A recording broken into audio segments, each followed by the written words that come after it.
Сабағымыздың тақырыбы отбасының берекесі бәрінен де қымбат. Сабақтың мақсаты өз отбасының құндылықтарын анықтау. Отбасы біздің өміріміздегі ең басты құндылық балалар.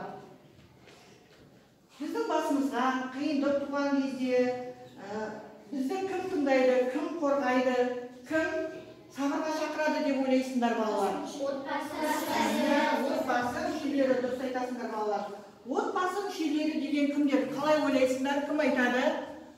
Есімжан? Отбасы дегеніміз бір үйде тұратын ең жақын туыс адамдар. Ол адамдарды отбасы мүшелері деп атаймыз. Дұрыс айтасың.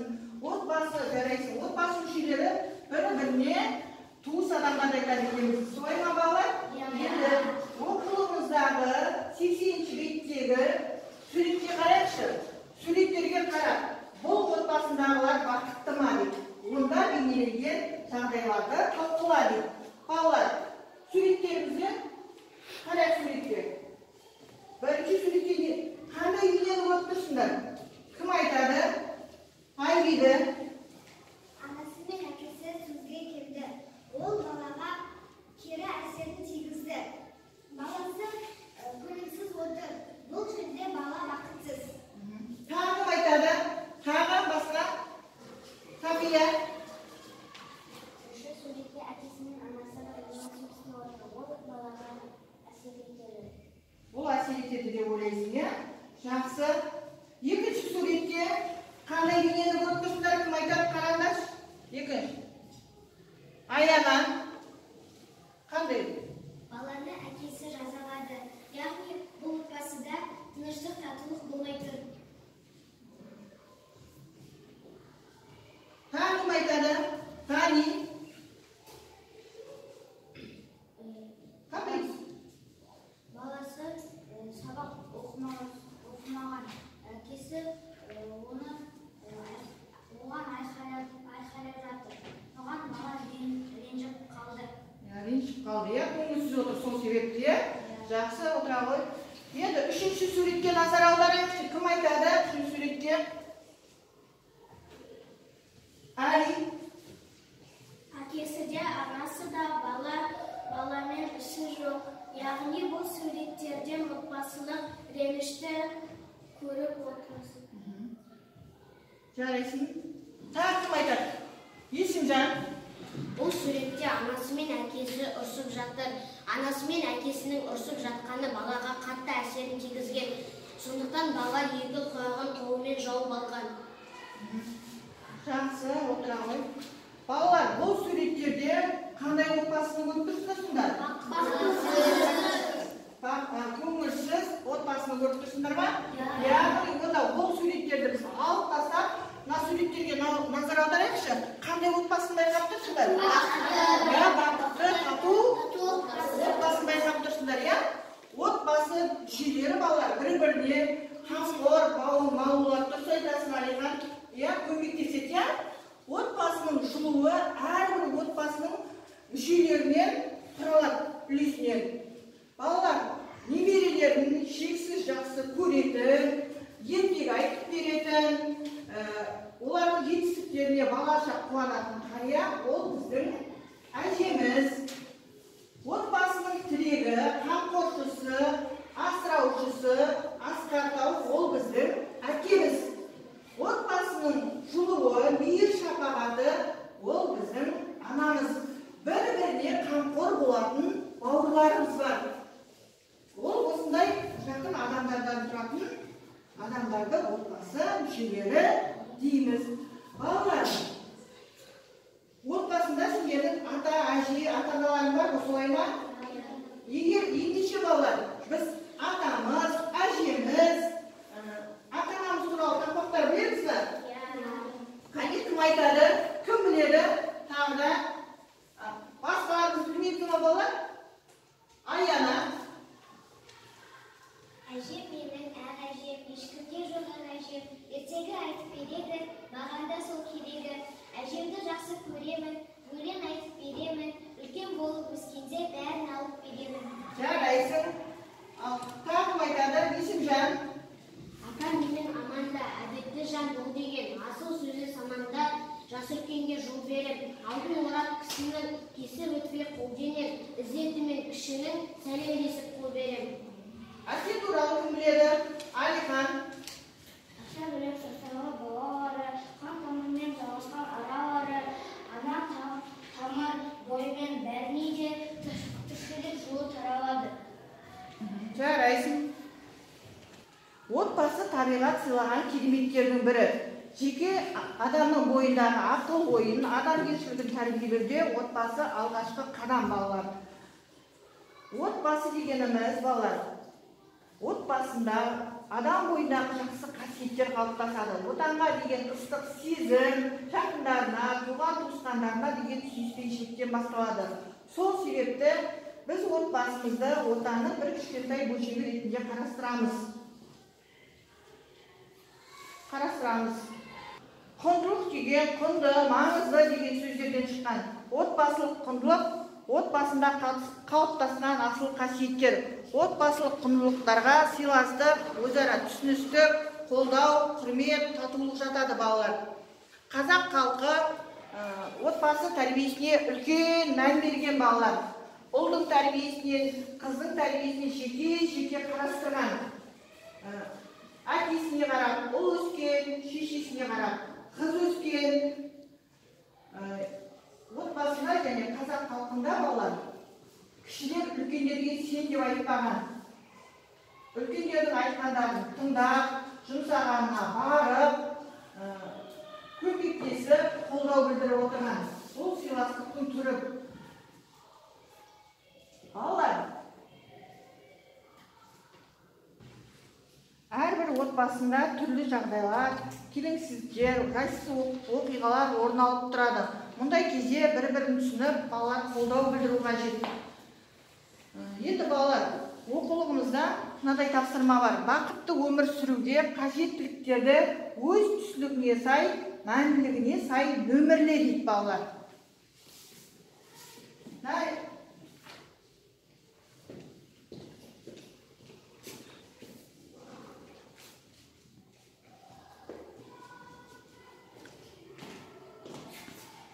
Ал осы отбасы үшін бақыттың ішіне не керек балалар бірінші? Қол көтереміз. Кім айтады? Бірінші қайсы жатады? Әмін. Отбасы, балалар. Жақсы, отбасы кел белгіле қой, бірінші нөмірле қой кел.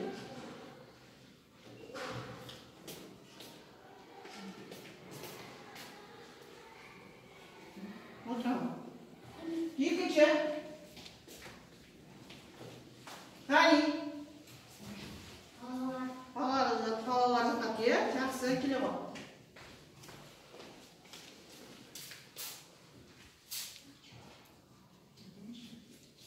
Үшінші не жатады деп ойлайсыңдар? Сафия? Материалдық игілік.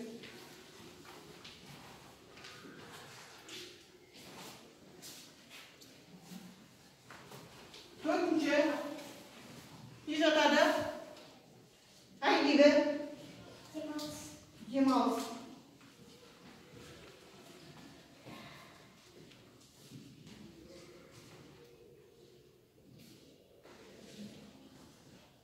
Сонан соң Мадияр. Келе ал. Төртіншісі емес қой. Бесінші? Бесіншісі мансат.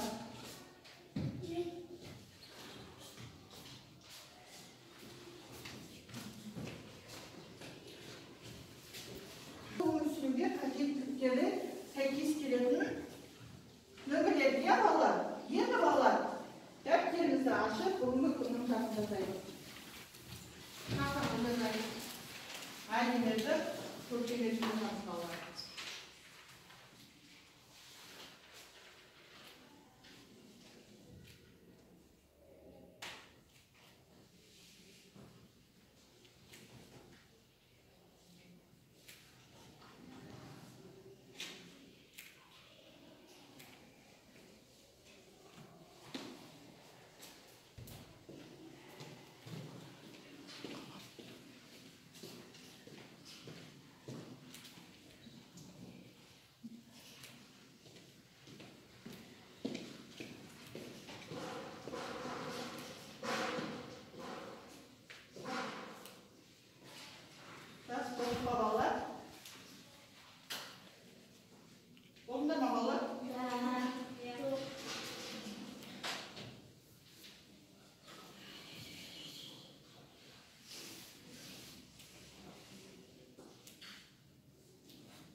Балалар аяқтаса қаламызды қояйық. Ал енді кім айтып береді өз отбасы туралы әңгімелеп? Кім дайын балалар? Қани? Менің отбасым 7 адамнан тұрады. Олар атам, әжем, анам, әкем, көкем, қарындасым және мен. Мен атаммен карта қараймын, әжеммен кітап оқимын, көкеммен доп ойнаймын, анамға көмектесемін, әкеммен жұмыс жасаймын, қарындасымды бағамын. Менің отбасым өте тату-тәтті. Біз бақытты өмір сүреміз. Жақсы, тағы кім айтады? Айбибі? Менің отбасымда 7 адам бар. Атам, әжем, әкем, анам, інім, сіңлім және мен. Менің атам мұнайшы, ал әжем зейнеткер. Әкем жоба менеджері, ал анам электр жүйесі жобалаушы болып жасайды. Мен 3-ші сынып оқимын. Ал інім мен сіңлім балабақшаға барады. Менің отбасымда үлкендерді сыйлаймын, ал кішілерді құрметтеймін. Біз тату-тәтті отбасында тұрамыз. Жарайсың Айбибі. Тағы кім айтады? Әмір? Менің отбасымда 4 адам бар. Олар әкем, анам, мен және інім. Менің әкемнің жасы 38-де, ал анам 34-те, мен 8-демін, ал інім 4-те. Әкемнің аты Артур, ал анамның аты Шынар, менің атым Амир, інімнің аты Арсен. Қандай? Менің інім балабақшаға барады, ал мен 3-ші сынып оқимын. Біз тату-тәтті тұрамыз, бақыттымыз. Жарайсың, Әмір өз ойын жақсы айтты. Тағы кім айтады? Мен. Аяна?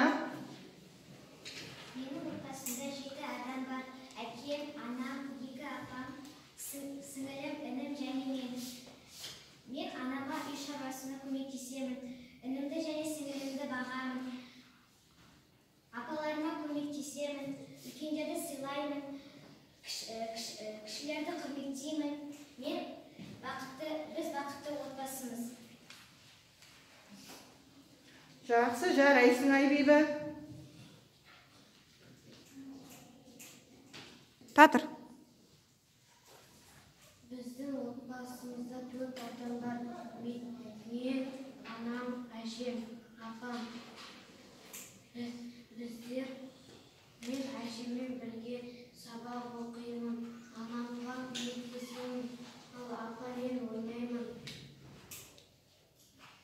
Біз тату-тәтті өмір сүреміз. Жарайсың Мери. Жарайда Мери де өзінің отбасы жайлы әңгімесін өте жақсы айтты. Отыра ғой.